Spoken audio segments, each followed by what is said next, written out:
Bonjour, bienvenue à toutes et à tous au cours en éthique et justice qui est le troisième cours de philosophie au Cégep, Collège d'enseignement général et professionnel au Québec.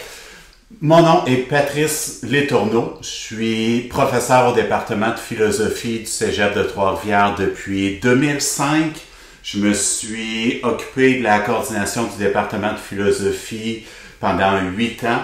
Je suis aussi délégué en charge pour faire des représentations comme membre du comité provincial de tous les enseignants de philosophie au niveau collégial de la province du Québec auprès du ministère. Je fais ça depuis 2009 aussi, donc ça fait 11 ans. Donc je connais très bien le cours qu'on va faire une première fois en ligne.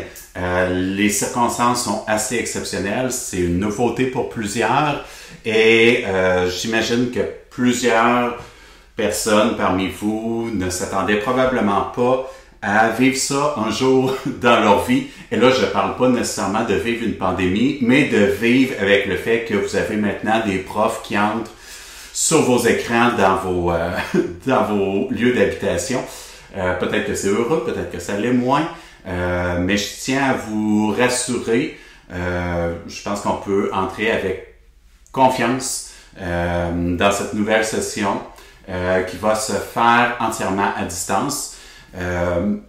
Étant donné que ça se fait à distance, je m'adresse d'abord et avant tout à mes étudiantes et étudiants qui sont inscrits à mon cours de philosophie éthique au Cégep de Trois-Rivières, mais j'ai fait le choix pour différentes raisons là, de le rendre accessible à tous. Donc, je sais qu'il y a des personnes qui vont suivre le cours, qui ne sont pas nécessairement inscrits, qui vont le suivre comme auditeurs libres. Je sais qu'il peut y avoir aussi certains nouveaux enseignants dans le réseau qui peuvent aller chercher des ressources. Donc, j'ai décidé de le diffuser de façon large. Donc, bienvenue à tout le monde. Je vais quand même m'adresser plus spécifiquement à mes étudiants du Cégep de Trois-Rivières qui sont inscrits à mon cours, mais il n'est pas nécessaire d'être inscrit pour poursuivre le cours.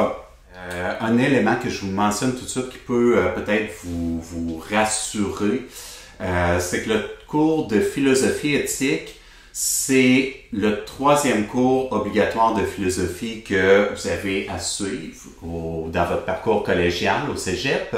Mais même si c'est le troisième cours de philosophie, généralement, c'est le cours que la plupart des personnes trouvent le plus facile à faire. C'est pas la matière qui est nécessairement plus facile que les deux premiers cours, mais c'est la perspective qui fait en sorte que ça devient beaucoup plus concret et beaucoup plus facile. Premier cours de philosophie obligatoire au collégial, habituellement va s'appeler philosophie et rationalité. Les titres de cours, les codes locaux de cours, ça peut varier d'un cégep à l'autre, mais en cas de devis ministériel, c'est toujours la même chose. Donc habituellement, c'est appelé philosophie et rationalité, le 101, premier cours. Donc, on voit des questions comme questions sur une vie heureuse, une vie réussie, questions sur la vérité, est-ce qu'il y a une vérité au niveau des jugements de valeur, et ça se termine avec une dissertation argumentative. C'est le premier cours, c'est souvent le plus difficile, pas étant donné la matière, mais étant donné que tout est nouveau, il faut saisir ce que c'est que la philosophie. Deuxième cours, conception de l'être humain, là, il y a un fil conducteur. Comment est-ce qu'on peut concevoir l'être humain? Qu'est-ce qui fait le propre de l'être humain? Là, c'est un cours qui est peut-être un peu plus théorique. Est-ce que l'être humain est réellement libre ou est-ce qu'il est déterminé? Les sciences, en particulier les sciences humaines, veulent nous enseigner des déterminations, connaître des déterminations, mais si déterminé, on ne pourrait même pas faire de science, on ne pourrait pas être objectif. Le genre de problème qu'on voit, c'est quand même complexe, quand même abstrait.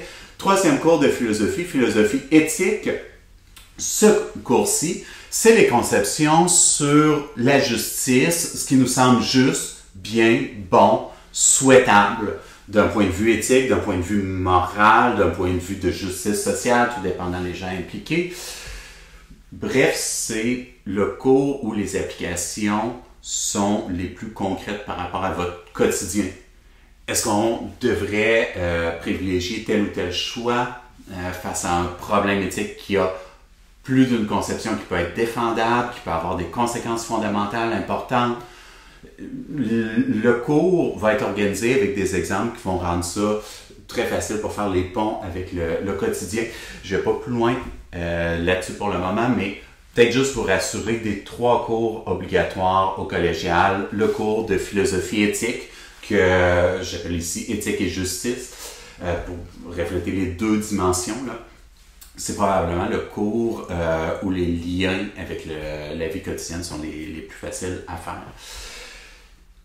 Habituellement, dans un cours, 2 éléments qui arrivent assez rapidement pour capter l'attention. J'avais l'habitude de faire comme blague traditionnelle de souhaiter la bienvenue au cours en mécanique du bâtiment. Comme ça, j'avais l'attention de tout le monde. Pour ensuite rassurer, non, c'est pas un cours de mécanique du bâtiment, c'est un cours de philosophie éthique pour voir les rouages de ce qu'on considère comme étant juste ou non, moral ou non, éthique ou non. J'ai pas besoin de faire ça. Par contre, il y a un défi qui est celui de l'enseignement des contacts à distance. Je tiens à vous dire tout de suite qu'il y a un cours destiné à il y a un site, c'est-à-dire destiné à ce cours-là. Le site, donc, http:// éthique et justice, le nom du cours, éthique et justice.patriceletourneau, mon nom, le nom de votre prof de l'enseignant.org. Donc sur ce site-là, vous allez avoir de regrouper toutes les capsules, etc. C'est un des moyens pour pouvoir suivre le cours en mode asynchrone, c'est-à-dire que vous n'êtes pas obligé de l'écouter en direct, c'est plus facile selon l'organisation quotidienne si vous êtes parents seuls avec des enfants qui sont à la maison, si vous avez le travail, etc. C'est le moyen le plus simple. Il va y avoir aussi d'autres moyens pour être en contact par écrit, par vidéo aussi. Donc, j'en parlerai pas dans cette capsule-ci pour ne pas mélanger les choses. Si vous allez sur le site que je vous ai mentionné, éthique et justice.patriceletourneau.org, il va y avoir une zone tutoriel. Vous allez, entre autres, retrouver de l'info sur le fonctionnement, le déroulement du site, le fonctionnement du site, le déroulement aussi pour la communication, ce que c'est qu'une classe inversée, comment on va procéder. Donc, vous avez le matériel, disons, sur le contenu de cours que je diffuse comme ça au travers de différentes capsules que je vais essayer de faire pas trop longues, même s'il faut y aller avec les thèmes qu'on aborde. Donc, vous allez avoir des tutoriels là-dessus. Si vous avez des questionnements sur les évaluations, comment ça peut fonctionner les évaluations pour ce cours-ci, vous allez tout avoir ça dans la 2e capsule. La capsule tout de suite après celle-ci. Là, je vais faire le tour sur toutes les évaluations, comment ça va fonctionner. Et vous allez aussi pouvoir retrouver une vidéo sur le fonctionnement en classe inversée. Donc, quand vous avez du contenu comme ça, que vous pouvez écouter quand vous voulez, et le suivi qui va être beaucoup plus individualisé que je vais pouvoir avoir avec chacun des étudiants qui sont inscrits à mon cours. Évidemment, pour les gens qui ne sont pas inscrits à mon cours au Cégep de Trois-Rivières, à cette session-ci, je disposerai pas du temps, des moyens de communication, tout ça pour faire le suivi. Là, je m'adresse à mes étudiants. Donc, prenez le temps d'explorer le site, d'aller voir les différentes capsules. Pour le moment, dans cette première capsule, ce que je veux faire, c'est tout simplement faire un tour d'horizon des théories, des thèmes, des sujets qui vont être abordés pendant tout ce cours-là en éthique et justice. Donc, un peu comme un teaser là, pour vous donner une idée de ce qui va être traité. Donc, au début, il va s'agir de pouvoir se démêler avec certaines notions de base qui sont fondamentales. Certaines personnes font des distinctions entre l'éthique et la morale. D'autres personnes considèrent que c'est des parfaits synonymes. Donc, dans une capsule, éventuellement, ça va arriver très tôt, c'est des notions de base. Je vais regarder avec vous pourquoi certaines personnes considèrent qu'on doit distinguer complètement l'éthique de la morale. Et pourquoi est-ce que d'autres personnes considèrent que éthique et morale, c'est exactement la même chose, que c'est juste 2 mots qui sont interchangeables, équivalents. Donc, on va regarder ça, on va regarder est-ce qu'il y a vraiment des nuances à faire entre l'éthique ou la morale et la justice. Ou est-ce que ce qui est juste n'est pas nécessairement aussi bien. Et ce qui est injuste n'est pas nécessairement aussi mal. On va voir aussi les différentes distinctions entre le niveau juridique, législatif, c'est-à-dire le droit au sens légal et éventuellement même pénal. Donc, on va regarder les distinctions entre le droit, le législatif, le légal, les lois, et de l'autre côté, l'éthique ou la morale. Donc, pourquoi est-ce qu'on ne doit pas confondre l'éthique ou la morale avec les lois, ce qui est permis ou ce qui est interdit dans telle ou telle société, à telle ou telle époque, dans tel ou tel contexte. Donc, on va regarder notamment quatre grands types de situations où on voit clairement les risques à confondre ce qui est légal avec ce qui est moral ou ce qui est éthique. Donc, pourquoi est-ce qu'on doit les distinguer, même si en même temps, c'est sûr qu'on espère que nos lois ne soient pas immorales. Donc, on espère qu'il n'y a pas un écart trop grand, mais on va regarder ça aussi. Donc, ça fait partie des notions de base. Il y a d'autres notions de base aussi qu'on va regarder, entre autres les types de jugements sur la réalité. Quelles sont les distinctions entre le jugement de fait, descriptif, les jugements de préférence ou de goût, c'est expressif, on exprime nos goûts, nos préférences, et une catégorie intermédiaire, qui est la catégorie la plus ambiguë, qui est la catégorie où on retrouve des jugements de valeur et des jugements d'interprétation. Donc, on va regarder qu'est-ce qui fait la distinction entre les trois types de jugements. Ça permet notamment de situer les discours ensuite et les raisonnements qu'on peut avoir en éthique. Qu'est-ce qui peut entrer là-dedans? Et les jugements de valeur ne sont pas seulement que des jugements de valeur de nature morale ou de nature éthique. Si je dis qu'un sportif s'est amélioré, ça n'a pas une connotation morale, mais c'est un jugement de valeur. C'est aussi un jugement d'interprétation. Donc, on va regarder ça. Fort probablement que vous avez déjà vu cette distinction-là en philo 1, philosophie et rationalité. Je la reprends quand même ici parce que cette distinction-là, elle est tellement essentielle pour pouvoir bien saisir, bien décortiquer la réalité, les situations, que ça vaut la peine ou la joie, là, tout dépendant comment vous trouvez ça, de s'arrêter pour reprendre ça, même si vous l'avez probablement vu en philo 1, on va le reprendre, faire l'exercice aussi avec ça. Je vous dirai là comment on peut procéder pour des exercices avec ça. Donc ça, c'est autre notion de base ou notion fondamentale. Ensuite, on va regarder ou on va entrer dans des aspects un petit peu plus théoriques, mais avant d'y aller avec des théories proprement philosophiques, on va regarder aussi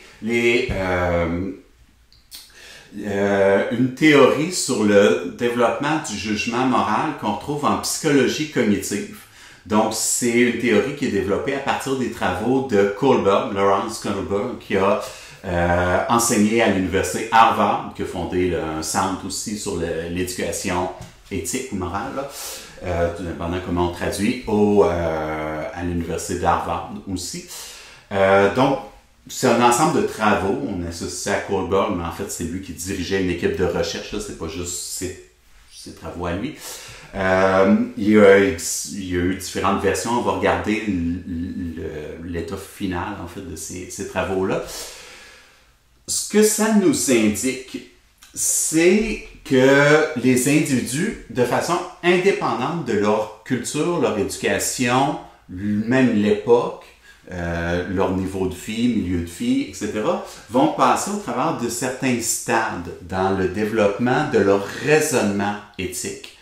Ce qui intéressait Kohlberg d'un point de vue éthique, c'était pas d'essayer de déterminer les prises de position, ce qui est impossible à faire d'un point de vue psychologique, dans la mesure où, si on voulait déterminer la valeur éthique d'une prise de position, ce serait, à partir de la psychologie, ce serait prétendre que la science ou la psychologie peut donner des réponses à, non pas des jugements de fait, mais des jugements de valeur.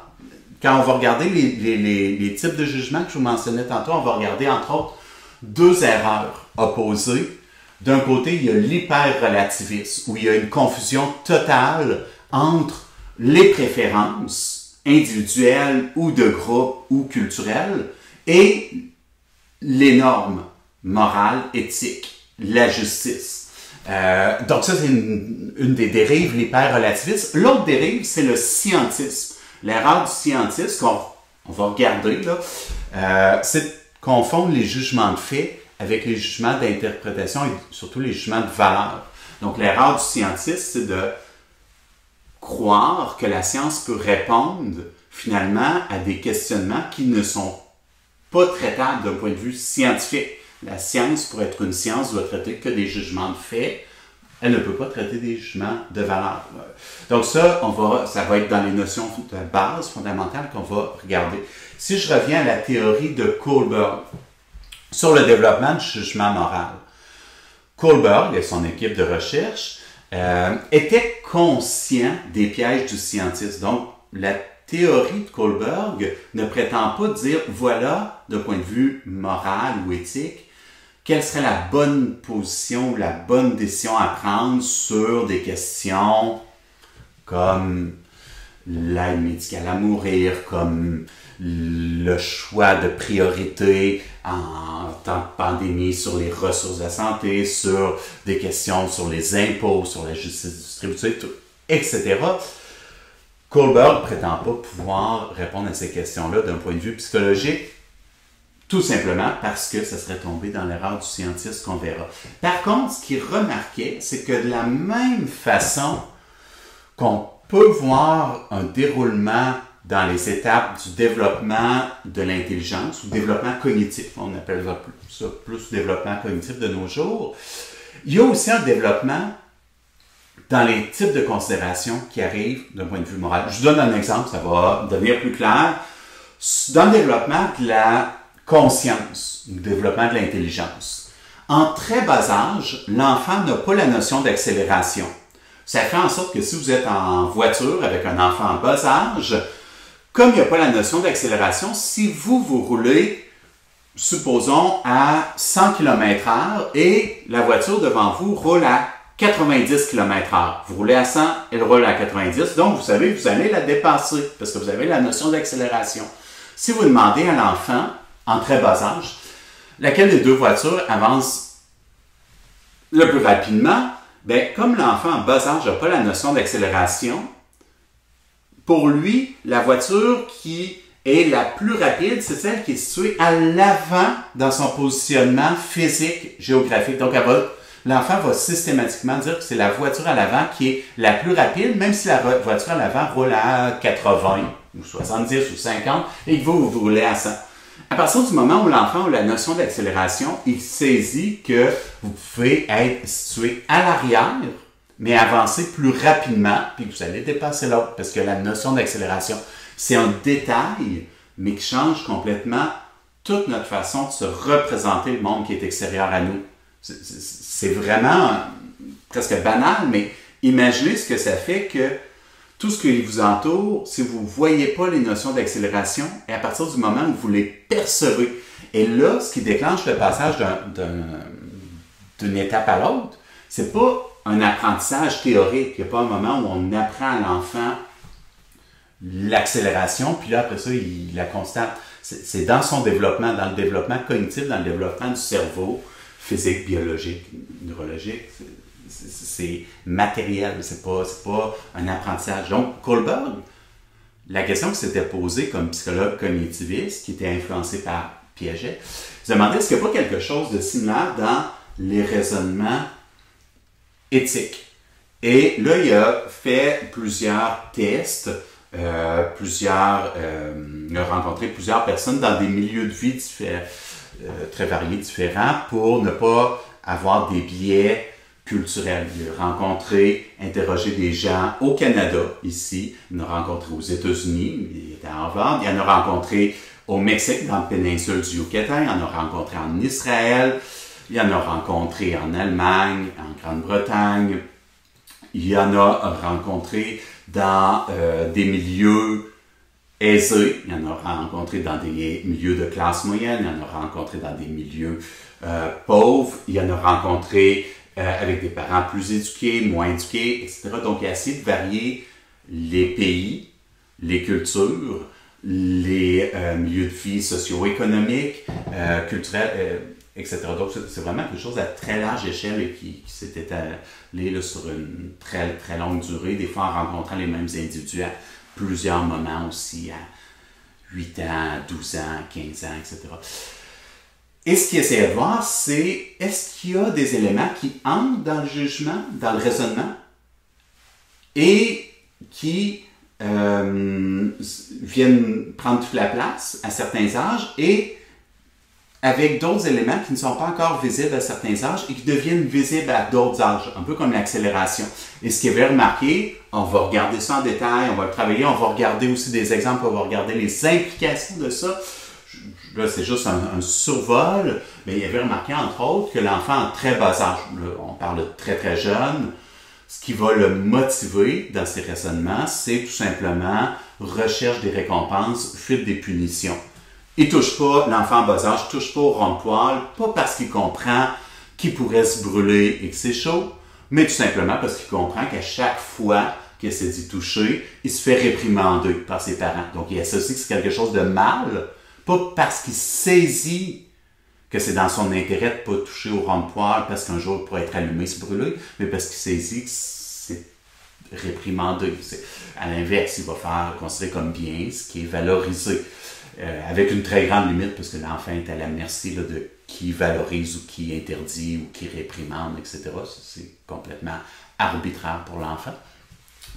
Ensuite, plus vieux, disons vers 10 ans à peu près, ben, l'enfant va être dans un stade, dans le fond, où il va être plus centré sur son ego, où il va agir par recherche de l'intérêt personnel. Donc là, la nuance, c'est qu'il peut anticiper, il peut faire des choses qui ne sont pas récompensées dans le moment présent, mais il considère que c'est quand même dans son intérêt de faire ces choses-là.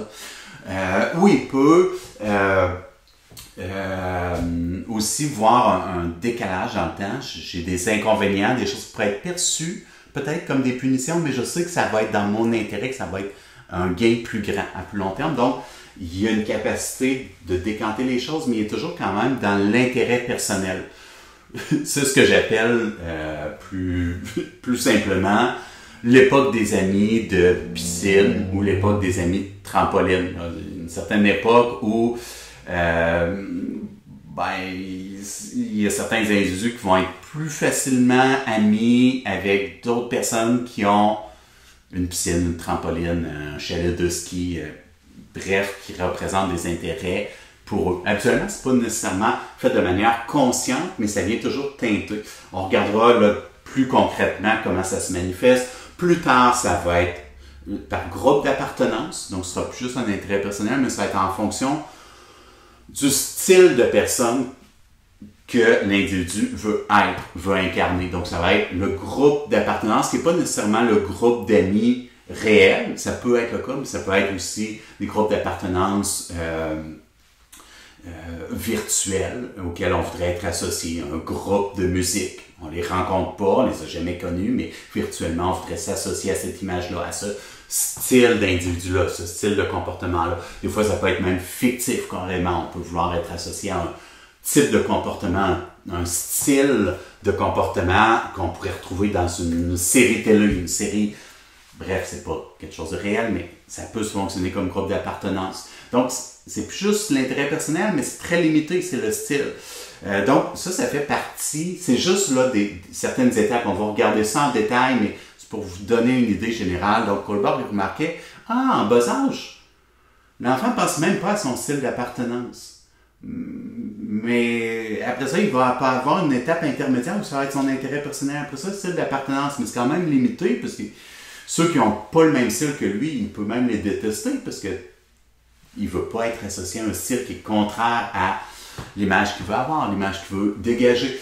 Donc ensuite, il va y avoir une conscience sociale. L'individu va, par exemple, vouloir souhaiter une organisation qui favorise une justice pour l'ensemble des individus concernés par une décision, même les personnes qui n'ont pas le même style, même les personnes que l'individu apprécie pas à titre nécessairement personnel.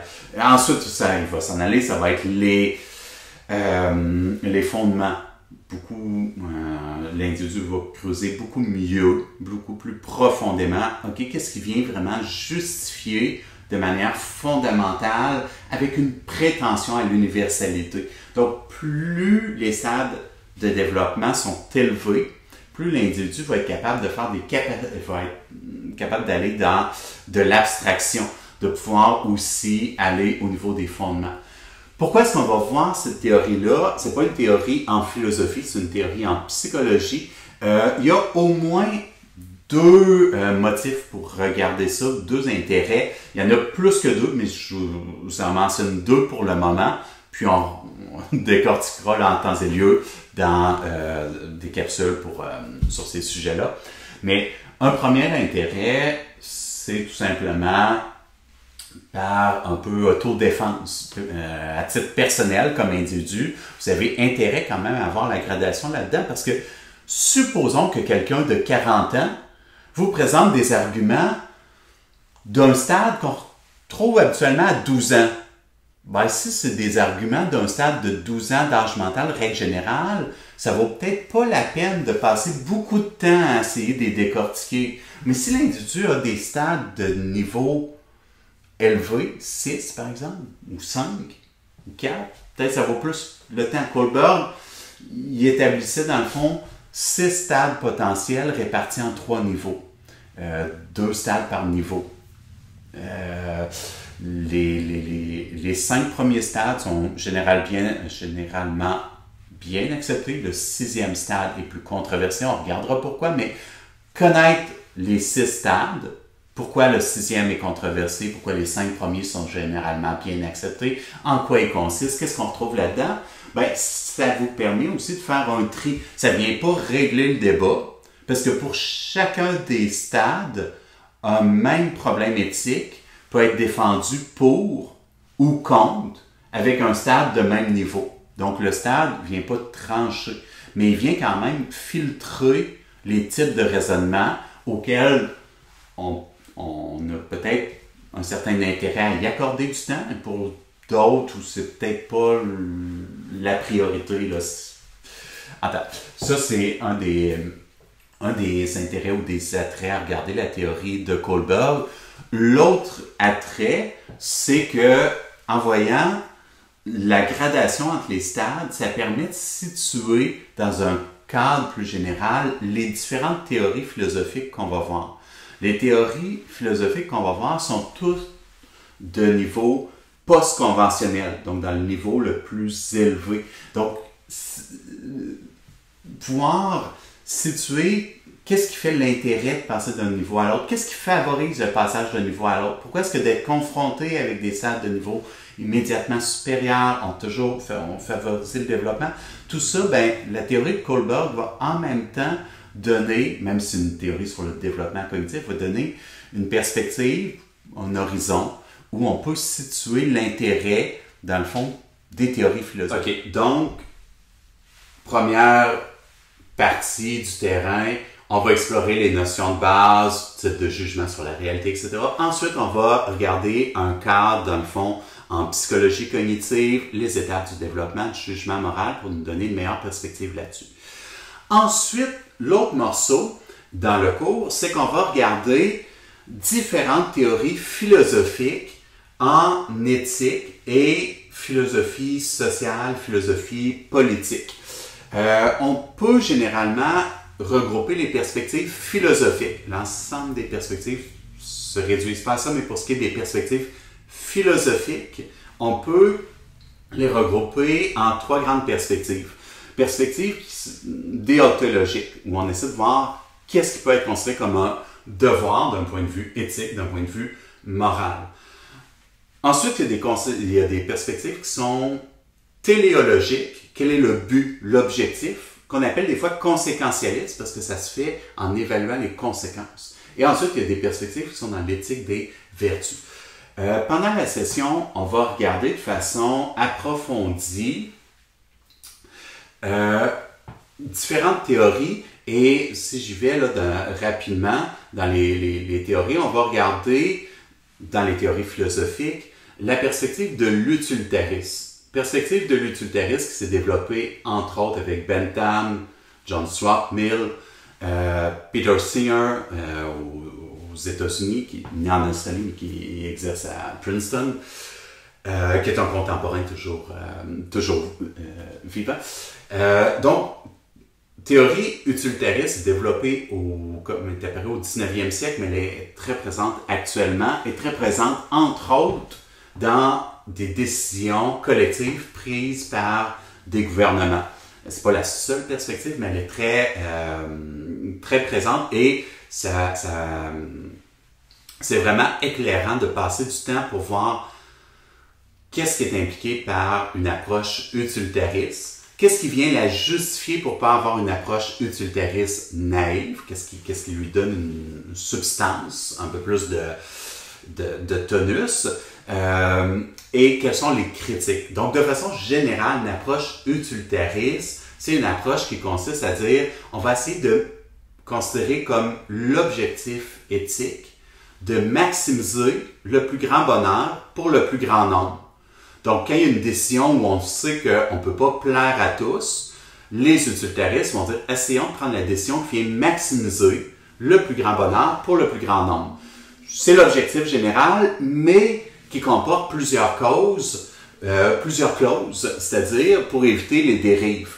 Une dérive assez évidente, c'est que ça serait absurde qu'une théorie éthique vienne défendre quelque chose d'aussi inadmissible, par exemple, que l'exploitation d'une minorité pour le bonheur du plus grand nombre. Et les utilitaristes ne voudraient pas que le bonheur du plus grand nombre serve à justifier des exploitations bêtes et méchantes de minorités. Donc, on va ajouter des critères, différents critères, entre autres un critère d'intensité du bonheur recherché. Et là-dedans, ils vont mettre, entre autres, aussi la question du sentiment de liberté. Être privé de sa liberté, c'est intense et ça ne peut pas faire contrepoids au petit plaisir d'avoir, par exemple, une satisfaction à moindre coût comparativement au déplaisir, le désagrément de perdre sa liberté. Donc, on va regarder l'utilitarisme, on va regarder les différents critères qui vont inclure pour que leur recherche du bonheur du plus grand nombre ne devienne pas une tyrannie de la majorité sur les minorités. Et ensuite, on va regarder aussi des applications pratiques à ça. On va aussi regarder les évaluations critiques. Il y a des problèmes qui sont soulevés par les utilitaristes. Ça relève entre autres du fait qu'il y a quand même des sacrifices qui peuvent être faits et certains sacrifices peuvent nous sembler peut-être comme des pire-aller, des façons qu'on n'a pas le choix de s'en sortir. Certains sacrifices peuvent nous sembler carrément inadmissibles. Donc, on va regarder ça avec des exemples concrets. Je vais prendre des exemples réels, pas juste théoriques, ça pourrait faire tel truc. Je vais regarder des exemples concrets, entre autres, dans certaines choses qui sont proposées par Peter Singer, qui ont fait des controverses au niveau international. Aujourd'hui, on va regarder aussi, en fait, on va le regarder avant l'utilitarisme, on va regarder perspective kantienne, une perspective qui nous vient d'Emmanuel Kant sur l'éthique du devoir. Donc, où il s'agit de voir comment est-ce qu'on peut établir des devoirs. Il y a plein de gens qui peuvent nous dire c'est ton devoir de faire ci ou ça, mais on ne s'entend pas nécessairement sur ce qui devrait être considéré à juste titre comme un devoir. Et même à l'intérieur d'une même famille, on peut être en désaccord. Certaines choses peuvent sembler extrêmement importantes et devoir être accomplies par certains membres, certains individus, alors qu'elles peuvent sembler tout à fait optionnelles pour d'autres. Donc, on va regarder la théorie qui a été développée par Emmanuel Kant, qui est un philosophe de l'époque des Lumières en Allemagne, 18e siècle, on va le voir avant l'utilitarisme en fait. Donc, on va regarder quels critères il utilisait. Et vous allez voir qu'on va commencer à regarder ça. Si on va dans des ouvrages de Kant comme Critique de la faculté de juger, c'est très complexe. Si on regarde sur l'application de ces théories éthiques, ça devient très simple et très mécanique. Je vous le résume brièvement, là, on va y aller dans les... Mais c'est comme s'il y avait 3 filtres où il se disait, OK, faisons un choix, on regarde les différentes possibilités, on prend les possibilités, puis on essaie de les faire passer au travers des filtres.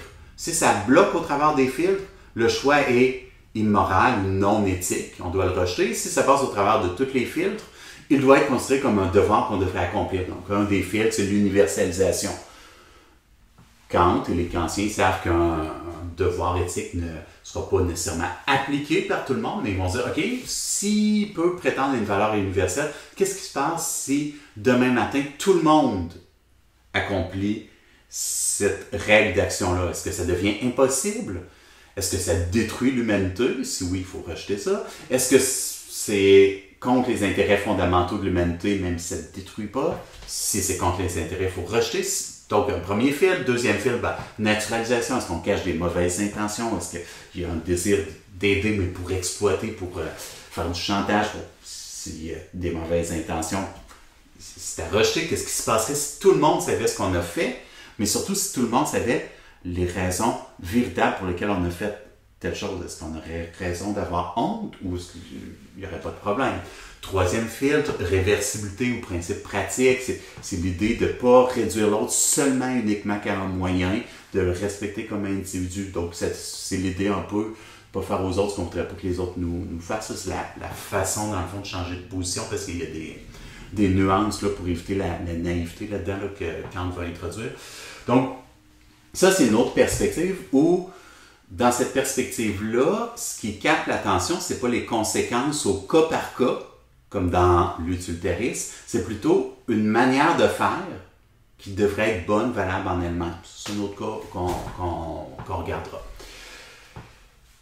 J'espère que je vous perds pas trop. Là, c'est juste un tour d'horizon. J'espère que vous n'avez pas trop de cris de révolte ou cris de détresse ou d'envie subite d'aller crever mes pneus de voiture. Donc, c'est juste pas besoin de retenir tout ça par cœur, c'est juste un tour d'horizon. C'est normal là, que ça fasse beaucoup de choses.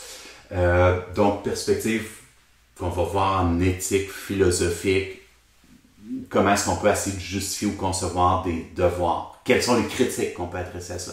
Comment est-ce que les utilitaristes, eux, essaient de développer leurs calculs? Quelles sont les critiques qu'on peut adresser à ça? Après ça, il va y avoir un thème ou un sujet plus général où on va regarder plusieurs théories éthiques et c'est les questions qui entourent l'éthique animale et l'éthique de l'environnement. Éthique animale, c'est un sujet qui a été mis de l'avant en philosophie par l'utilitarisme au 20e siècle et plus spécifiquement, je parle d'un point de vue philosophique, là, plus spécifiquement par Peter Singer, qui est un philosophe né en Australie qui enseigne à l'université de Princeton aux États-Unis, qui a publié au 20e siècle un livre qui s'appelle, dans sa traduction en français, qui s'appelle « La libération animale ». Donc pour lui, il y a comme l'idée que les animaux seraient réduits à un état d'esclavage, ou étaient réduits à un état d'esclavage, et ce qu'il va faire, c'est qu'il va appliquer des critères utilitaristes aux animaux. C'est qu'il va dire si ce qui doit guider le choix dans la maximisation du plus grand bonheur, du plus grand nombre, c'est la capacité à ressentir, ça serait une erreur, selon les utilitaristes, selon ce point de vue-là, ce serait une erreur d'exclure les animaux, puisqu'ils ont aussi la capacité à ressentir. Donc, Peter Singer examinait différents cas. Par exemple, là, désolé, cœur sensible, mais si vous regardez sur votre bouteille de shampoing, s'il y a un logo de lapin, ça veut dire que vous êtes correct, le shampoing n'a pas été testé sur des animaux, des lapins. S'il n'y a pas le logo, probablement que c'est le cas. Il y a eu une époque où Peter Singer se disait, il y a des compagnies pour économiser des coûts, pour ne pas avoir des laboratoires qui font des tests, pour essayer de voir si le produit manufacturé, le shampoing, est irritant ou non, ils vont envoyer carrément du shampoing dans les yeux des lapins. Je veux dire, c'est quelque chose d'atroce comme souffrance qu'on inflige à des animaux, des lapins. Pourquoi, en contrepartie, le simple plaisir de payer le shampoing un peu moins cher? Et la conclusion à laquelle il en venait, c'est qu'il va dire le plaisir de payer le shampoing un peu moins cher ne peut jamais compenser la souffrance d'avoir un produit dans les yeux comme ça. Donc, ça, c'est un champ de réflexion qui a été amené ou mis de l'avant en philosophie de façon très accentuée par les utilitaristes au départ. Mais il y a plusieurs autres théories qui sont développées autour des questions sur l'éthique animale qu'on devrait avoir envers les animaux et aussi sur l'éthique de l'environnement. Parce que si on considère les conséquences, ce que faisaient remarquer les utilitaristes, ils ne sont pas les seuls, disons historiquement ceux qui ont soulevé la considération, c'était de se dire, ouais, mais si notre décision, on sait de façon certaine qu'elle va affecter les générations futures, on devrait aussi calculer les générations futures dans notre calcul. Donc, sur les dépenses publiques, ça a des impacts. Sur l'environnement, ça a des impacts. Donc, autre champ. Donc, on va regarder là-dedans, il y a la perspective utilitariste qu'on peut retrouver en éthique animale, qu'on peut retrouver en éthique de l'environnement, mais qui est aussi critiquable et très critiquée pour différentes raisons que je n'élaborerai pas ici, mais qu'on va regarder. On va regarder d'autres perspectives aussi qui se présentent comme alternatives. Le biocentrisme.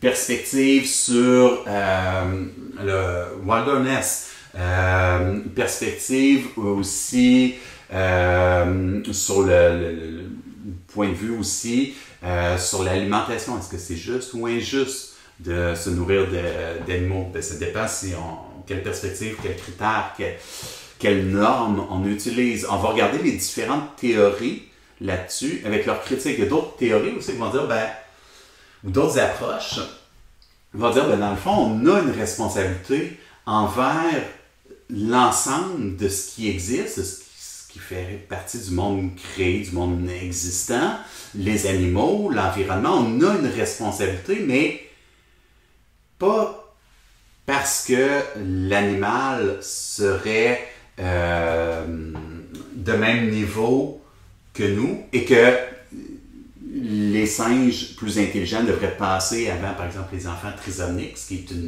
une des grandes critiques adressées aux utilitaristes, parce que c'est une position qui peuvent ouvrir parfois. Certains vont dire on a une responsabilité, mais qui vient du fait que on est, en tant qu'être humain, la seule espèce qui a la capacité de prendre soin de l'environnement et qui a la capacité de prendre soin des animaux. Donc, ils vont dire, si l'être humain a cette capacité-là, il a aussi une responsabilité qui vient avec. Donc, ça, c'est une autre perspective. Donc, on va regarder, on va voir, il y a des perspectives très différentes dans leur fondement sur les questions d'éthique animale.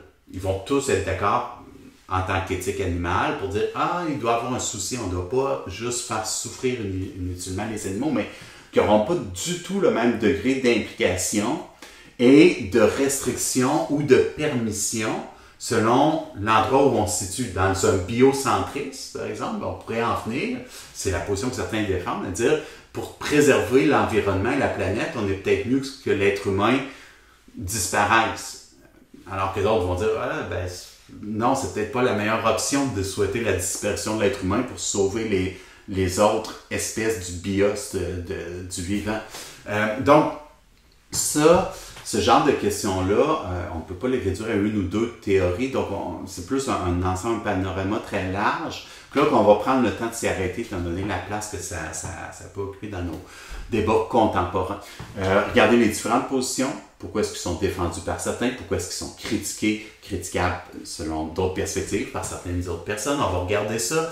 On va regarder aussi les autres débats qui entourent ça.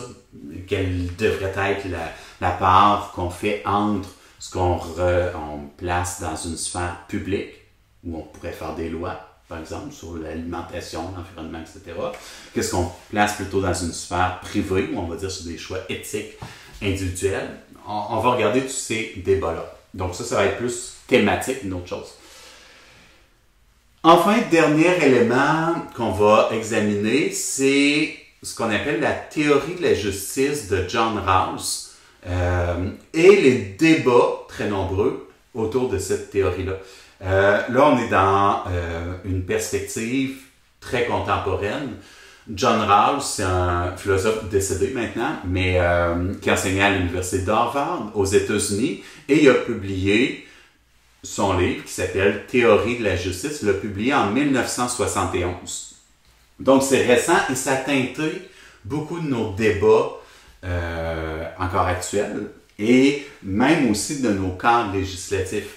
La position de Rawls, j'y vais très rapidement, on va regarder ça en détail, mais ici, je ne vais pas reprendre toute une théorie éthique générale englobante parce qu'il se dit je ne peux pas amener quelque chose de vraiment nouveau par rapport à ce qui a déjà été fait par les éthiques de type déontologique kantienne ou les études de type téléologique, utilitariste ou conséquentialiste, autre perspective éthique des vertus, etc.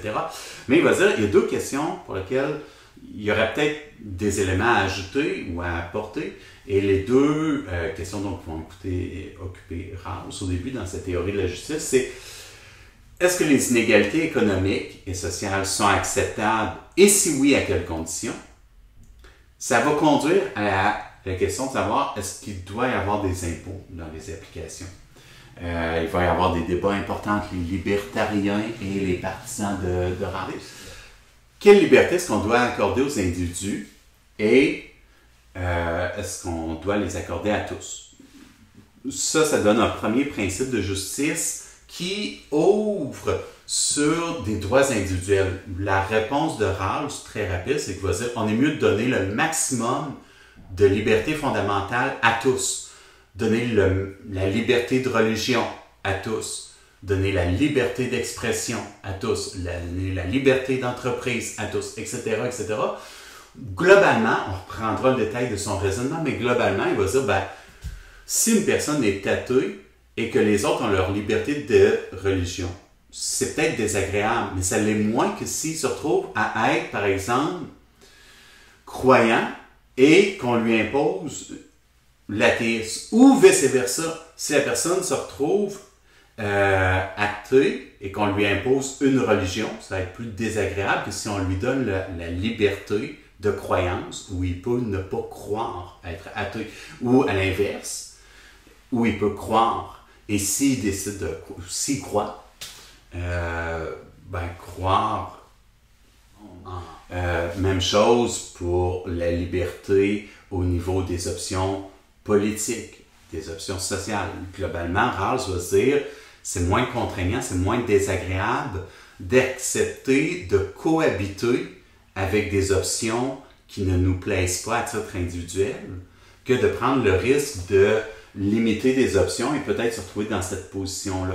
Donc, on regardera ça, mais de façon très générale, ça implique que c'est les individus qui peuvent se réclamer des droits, donc c'est une priorité des droits individuels dans la perspective de Rawls.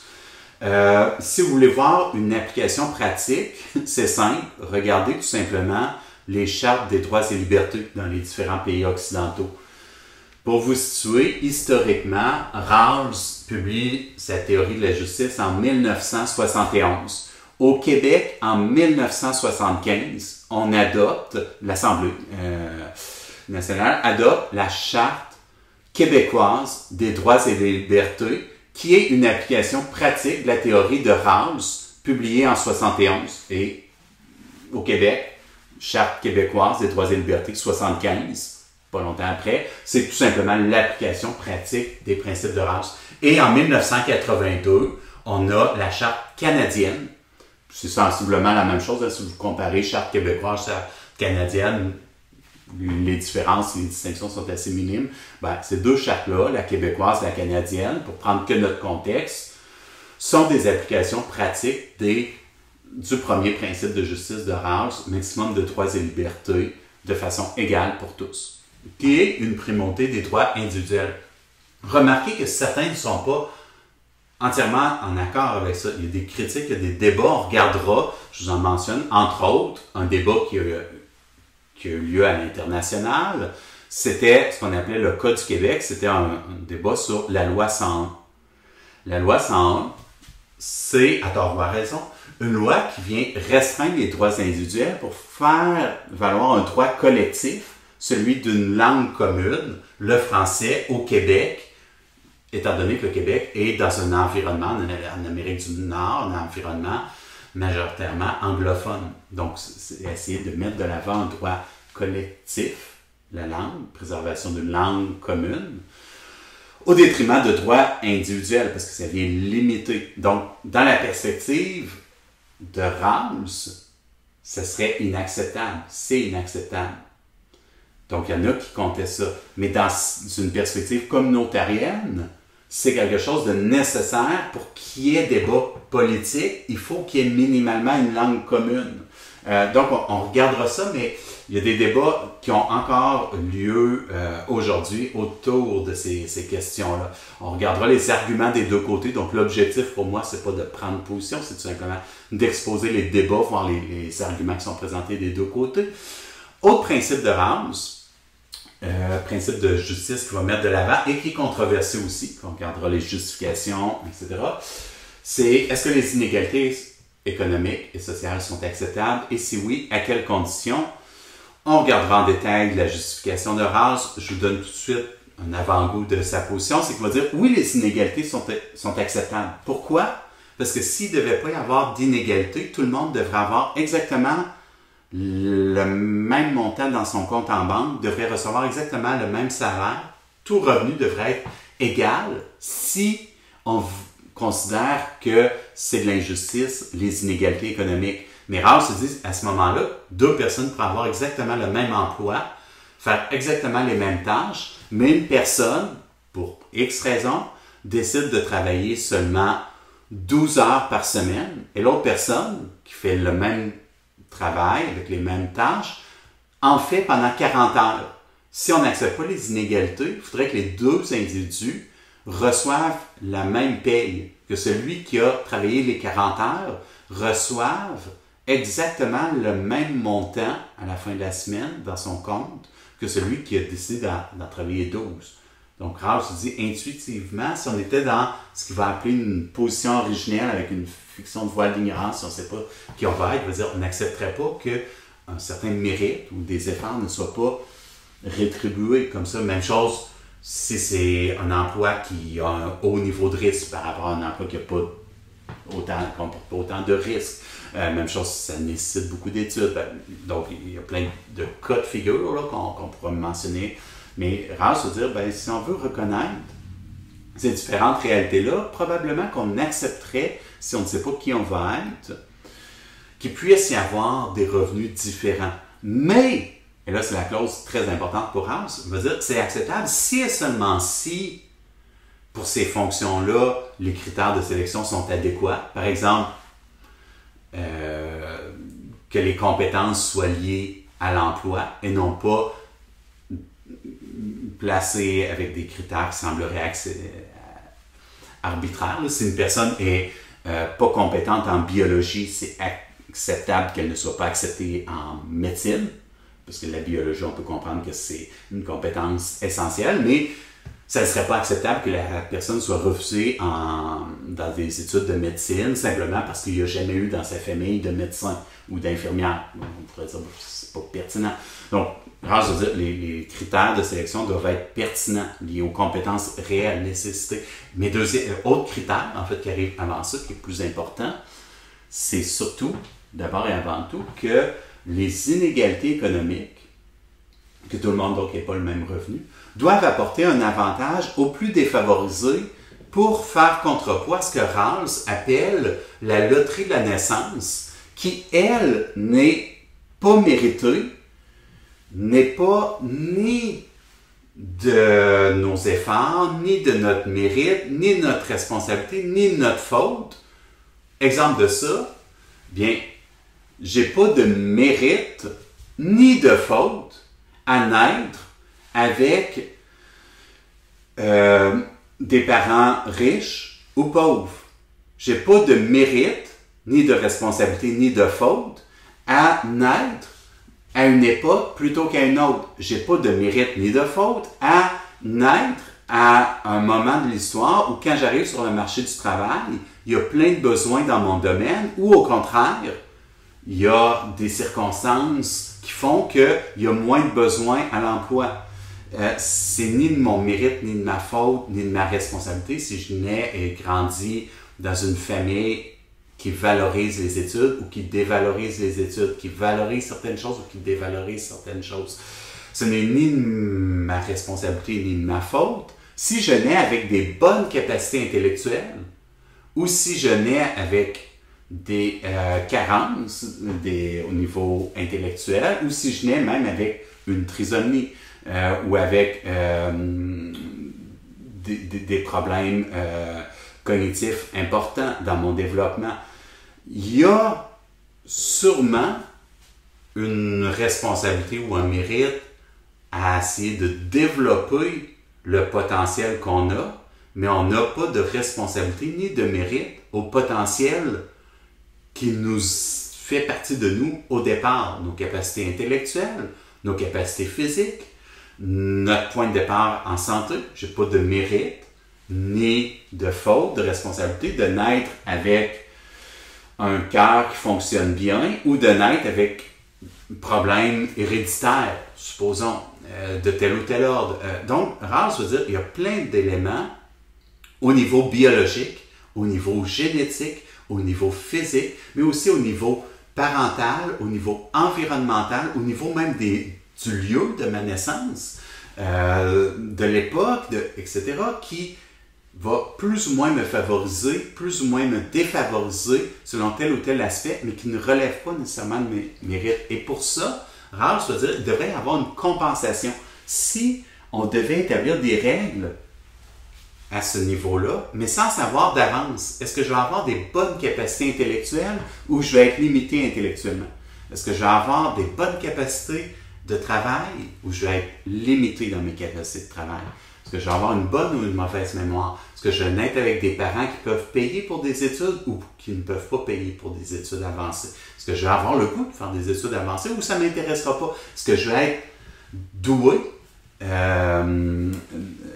d'un point de vue physique, avec beaucoup de dextérité ou pas, etc.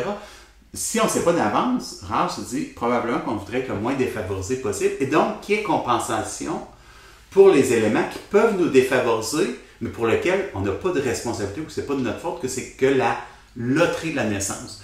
Donc, Rage veut dire les inégalités économiques sont acceptables si et seulement si elles apportent un bénéfice aux plus défavorisés. Concrètement, qu'est-ce que ça veut dire? Ben, concrètement, c'est tout simplement le mécanisme des impôts.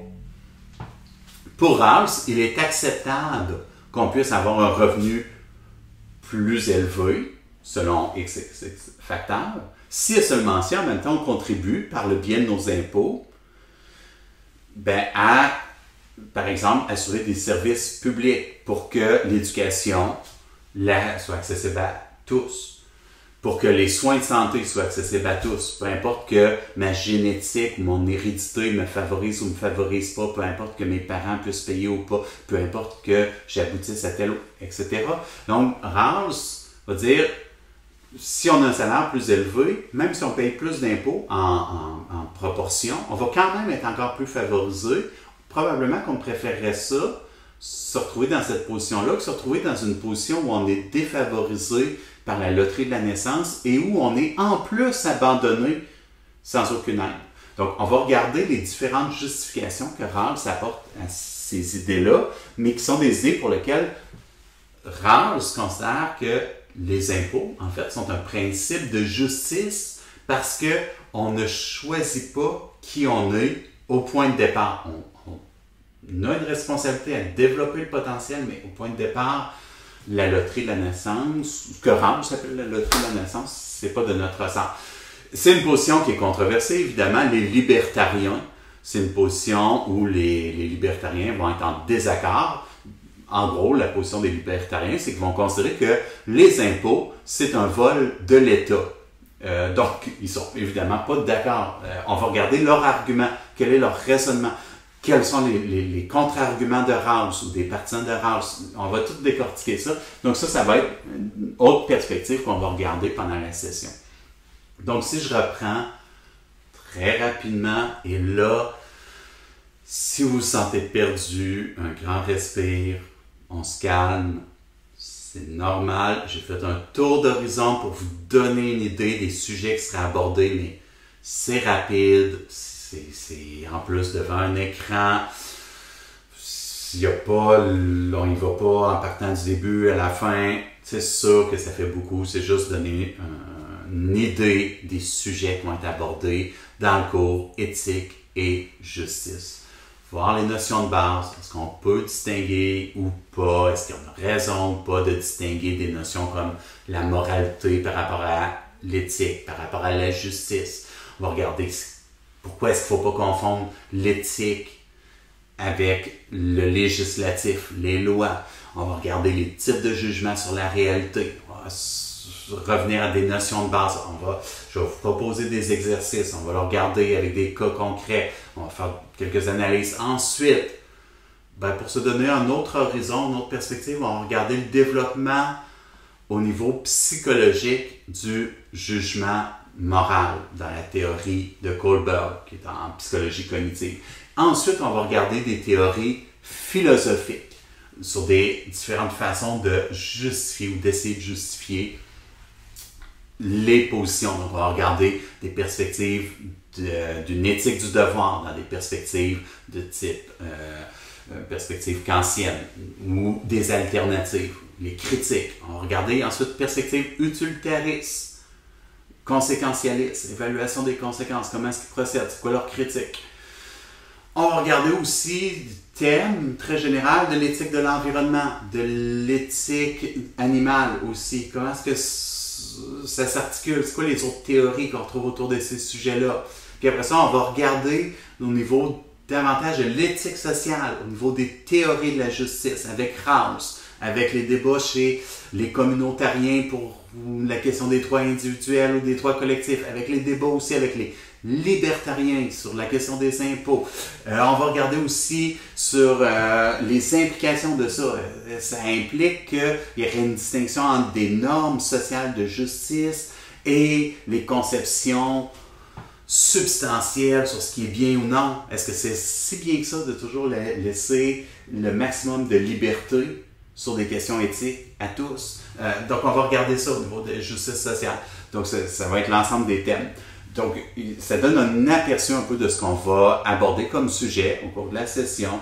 On prend un grand respire. Pour le moment, je ne vous demande pas de retenir tout ça. C'est beaucoup d'infos.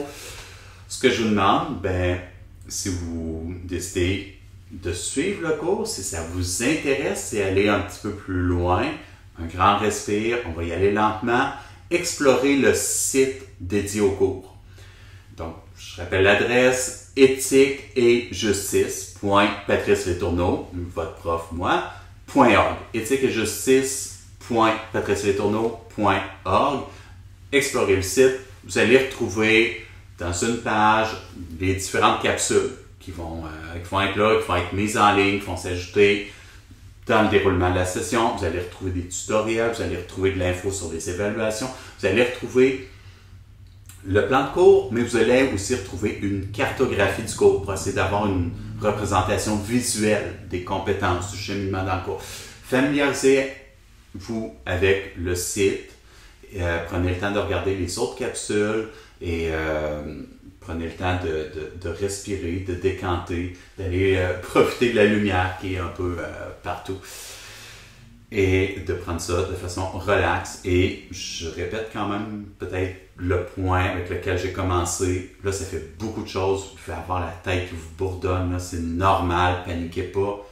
Il reste que quand on va le prendre morceau par morceau, vous allez voir à petits pas le cours de philosophie éthique, éthique et justice. C'est probablement le cours que vous allez trouver le plus accessible, le plus facile à faire dans vos études au niveau cégep. Et ça va bien se passer. Donc, on va y aller aussi avec les capsules d'enseignement. Je vais faire de l'accompagnement individualisé dans un processus de classe inversée. Je vais vous envoyer d'autres infos là-dessus, mais un respire, un morceau à la fois. Donc, je vous souhaite une très bonne session. Allez profiter de la lumière du soleil. Reposez-vous et décantez tout ça calmement. Bonne fin de journée.